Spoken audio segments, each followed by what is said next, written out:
Hi, paglabas ko sa work, naisipan ko dumaan sa Mr. B. Nabalitaan ko kasi masarap dito. So, ayan na yung binayaran ko, 155. Okay na, ayan. Ayan yung binayaran ko, 150. Amoy pa lang, sarap na. So, tingnan nyo, ayan, may free soft drinks pa. Tapos, ayan. So, only rice ito.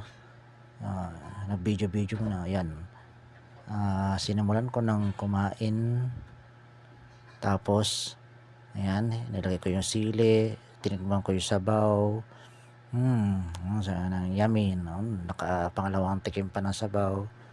Tapos, hiniwa ko na yung kanin. Tapos, kumuha ko ng sili, patis, ganyan. Tapos, hiniwa-hiwa ko na.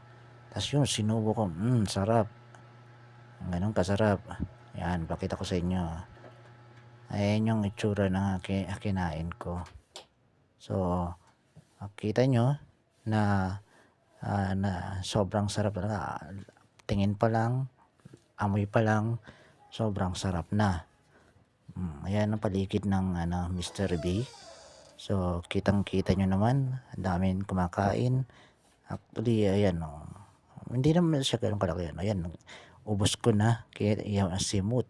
Simut na simut. Ayan, umiinom na ako ng soft drinks. Kasama yan sa 155 nga pala. So, ayan. See you around next time, Mr. B. So, hanggang sa muli.